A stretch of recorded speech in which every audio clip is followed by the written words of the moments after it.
स्वागत है दोस्तों। आई होप आप सब अच्छे होंगे। तो दोस्तों आज हम बात करेंगे एसबीआई क्लर्क फाइनल नॉर्मलाइजेशन के बारे में। तो यहाँ पे फर्स्ट सेकंड थर्ड शिफ्ट तीनों शिफ्ट का बात होगा। फर्स्ट सेकंड शिफ्ट हो गया आपका 25 फेब का, थर्ड शिफ्ट हो गया आज का। ठीक है, ओवरऑल कट ऑफ एनालिसिस। देखिए ओवरऑल मैं शॉर्ट में बात करने की कोशिश करूँगा, घुमाऊँगा नहीं ज़्यादा ताकि आप कन्फ्यूज़ ना हो।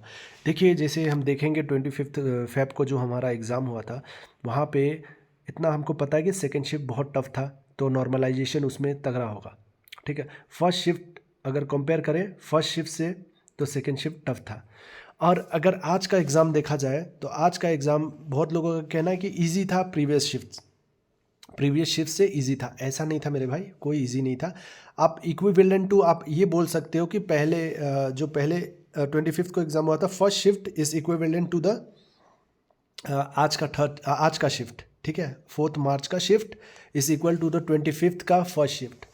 इक्विवेलेंट टाइप आप बोल सकते हैं, लेकिन इसमें एक डिफरेंस था कि मैथ्स का जो सेक्शन देखा गया 25 फेब को टफ था। ठीक है, मैथ्स का सेक्शन फर्स्ट सेकंड शिफ्ट में टफ था, लेकिन आज का जो मैथ्स का सेक्शन था आप डुएबल थे, आप 15-20 प्लस कर सकते थे। ठीक है, एक्यूरेसी के साथ। और मैथ्स में क्या होता है कि एक्यूरेसी का चांस ज़्यादा होता है, आपको हाई एक्यूरेसी आपको मिल सकता है। ठीक है, लेकिन वही मैथ्स में एक्यूरेसी हाई होता है आपका, रीजनिंग में एक्यूरेसी हाई होता है, आप जितना अटेम्प्ट करेंगे वो एक्यूरेसी में होता है।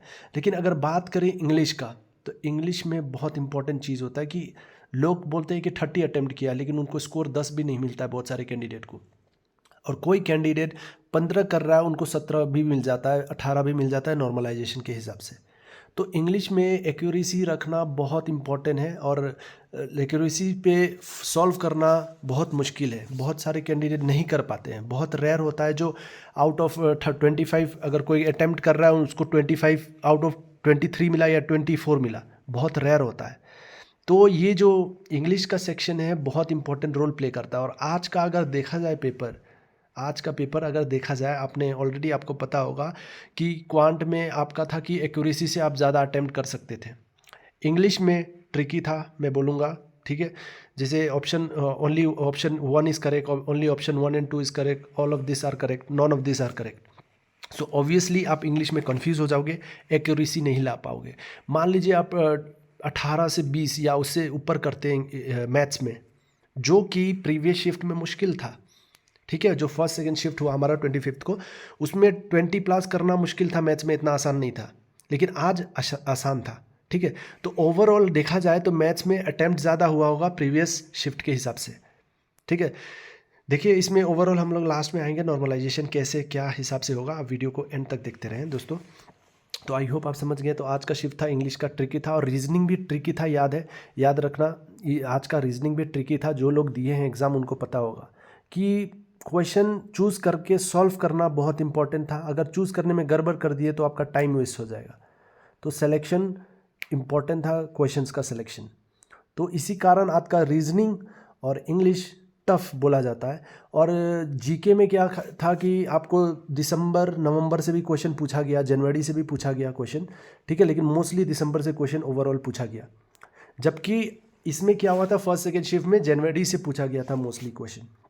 तो दोस्तों अगर हम ओवरऑल बात करें फर्स्ट शिफ्ट का, तो फर्स्ट शिफ्ट के हिसाब से कैंडिडेट का जो एवरेज अटेम्प्ट था 70-75 के अराउंड एवरेज देखा जाए। कुछ लोग 80 प्लस भी किया, लेकिन मैं 70 to 75 ले रहा हूँ अटेम्प्ट।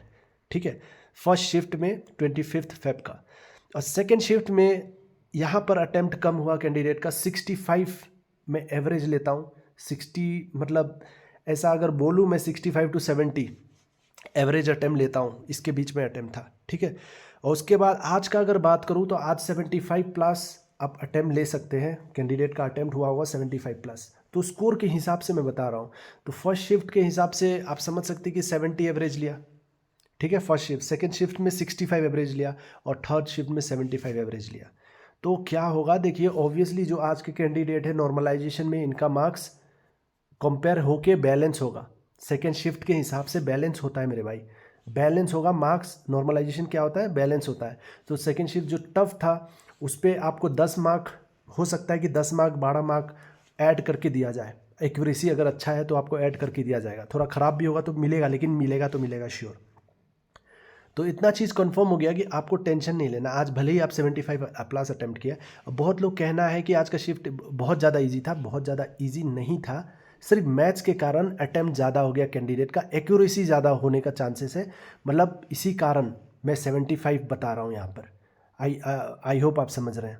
ठीक है दोस्तों, तो ओवरऑल अगर हम लोग कट ऑफ का बात करें तो मोस्ट ऑफ द स्टेट में, जैसे मैंने बहुत बार बोला है कि 70 के रेंज में कट ऑफ घूमेगा इधर उधर। ठीक है, इसलिए मैं कह रहा हूँ अगर आपका अटेम्प्ट जनरल कैटेगरी से 60 प्लस है, कोई भी स्टेट से 60 प्लस है, आपके पास हाई चांसेस है नॉर्मलाइजेशन के बाद, स्पेशली सेकेंड शिफ्ट वाले को।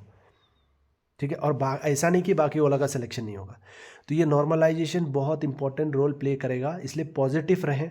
ये मत सोचे कि आज का कैंडिडेट 100 प्लस अटेम्प्ट किया है तो उसको 100 मिलेगा, कुछ नहीं होगा, वो नॉर्मलाइजेशन होकर मार्क्स बैलेंस हो जाएगा। तो पॉजिटिव रहें, मोटिवेटेड रहें। और रिज़ल्ट देखिए, SBI क्लर्क का अगर मैं रिज़ल्ट बात करूं तो रिज़ल्ट मेरे हिसाब से मैंने ऑलरेडी बता दिया है, लेकिन रिज़ल्ट का एक्सपेक्टेड है कि अप्रैल एंड तक आपको मिलने का चांसेस है। ठीक है, और बाकी SBI की मर्ज़ी, SBI अनएक्सपेक्टेड है, कोई भी टाइम में रिज़ल्ट रिलीज़ कर सकती है। और एक बात याद रखना, कट ऑफ कोई नहीं बता सकता, मैं एक बात ये लिख के दे रहा हूँ। ठीक है, बस ये प्रिडिक्शन है, ये पेपर के हिसाब से, स्टूडेंट के हिसाब से एनालिसिस करके। लेकिन ये जो एक्सपेक्टेड कट ऑफ जो भी बताएंगे, ठीक है, अब ऐसा नहीं कि SBI जो लोग कह रहे हैं कि 35% 30, ऐसा कुछ होने वाला नहीं है। इस बार हो सकता है कि SBI बेस रख दे, कट ऑफ का बेस 60 रख दे, जनरल के लिए हो सकता है। ठीक है, अब तो क्योंकि SBI ऐसा कहीं मेंशन नहीं किया कि 35% 30%, तो इसलिए दोस्तों ज़्यादा टेंशन ना ले। भले ही आपका 55 60 ST category, if you are from ST category, अगर ST कैटेगरी से है आपका 50-55 अटैम्प्ट हो रहा है, फिर भी मोटिवेटेड रहें कि सिलेक्शन का चांस है आपका। OBC से है आपका 60 प्लस अटैम्प्ट है, जनरल से भी है 65 प्लस अटैम्प्ट है या 65 के रेंज में है, पॉजिटिव रहें, कुछ भी हो सकता है इस बार पेपर अच्छा गया है, पेपर का लेवल। आज का पेपर शॉकिंग था थोड़ा, क्योंकि क्वांट की वजह से, क्योंकि क्वांट में क्या होगा 20 प्लस अगर कैंडिडेट अटेम्प्ट कर रहे हैं तो क्या होगा, उसमें 100% एक्यूरेसी रहता है, तो इसलिए क्या होता है, स्कोर ज़्यादा आने का चांसेस बन जाता है। आई होप आप समझ गए होंगे। फिर भी मेरे दोस्त कोई भी डाउट हो, रह गया हो, तो आप कमेंट करके ज़रूर पूछ सकते हैं। चलिए फिर मिलते हैं नेक्स्ट वीडियो में।